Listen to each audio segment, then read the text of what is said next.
Neighbors heard the screams every night, but in Lagos, people mind their business.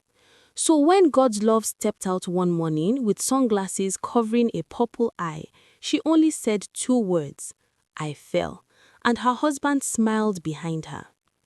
A slammed door, a child's tiny shadow watching. God's love was the kind of woman who apologized for breathing too loudly. Her husband, James, was the opposite. Loud, charming, the type Lagos men call a real man. To outsiders, he was successful, handsome, generous. Inside the house, he was a monster. God's love hid the bruises with makeup, excuses, and silence. She stayed because of their 6-year-old daughter, Kamsi, who loved her father too much to see the truth. Or so God's love thought. James's temper worsened. Late-night drinking, explosive rage. He would smash plates, then blame her for provoking him with her quietness. God's love tried to protect Kamsi, sending her to her room whenever James began to shout. But doors don't block fear. One night, James snapped. He hit God's love so hard she tasted blood. Kamsi watched from the hallway, frozen. God's love begged her not to tell anyone. Fear had shackled her voice, but Kamsi wasn't shackled. Kamsi stole her mother's old phone.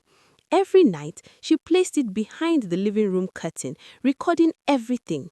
Screams, curses, crashes, the sickening dead silence after a blow. Kamsi didn't fully understand what she was capturing. She just knew one thing: Mommy shouldn't be hurting. The child sent the recordings to the only people she thought could help, the email address she once saw on a TV show, a women's rights NGO. The NGO called. They said they had evidence. They said they could help her escape. Kamsi panicked. If she left, society would judge her. Her church would call her a disobedient wife. Her in-laws would call her a homebreaker. Her husband would call her a liar. For the first time, the villain wasn't only James. It was culture, expectation, silence. And facing that was harder than facing a man's fists. The night she planned to leave, James found the cracked phone behind the curtain. He held it up slowly. What is this? God's love's heart stopped. Kamsi hid behind the sofa. James pressed play. The audio filled the room, his own rage echoing back at him like judgment. He turned toward God's love with a look she had never seen. Not anger, fear. She grabbed Kamsi, ran into the bedroom, locked the door, shaking as he pounded the wood. Then silence. Then the front door slammed. He left. God's love didn't waste a second. She escaped into the night with her daughter. With the NGO's help, God's love found shelter, safety, a room where no one raised their voice.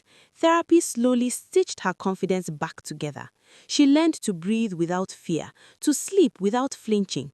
A year later, she opened a safe house in Lagos for women like her, the Kamsi Center, named after the little girl whose courage broke the cycle.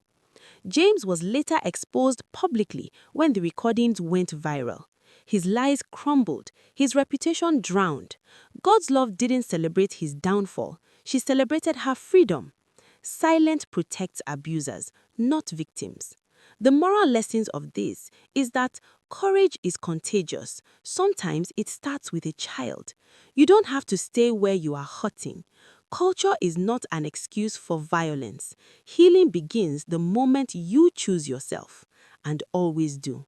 If you love stories like this, like, share, comment, and subscribe to this channel for more stories like this to come your way. Bye!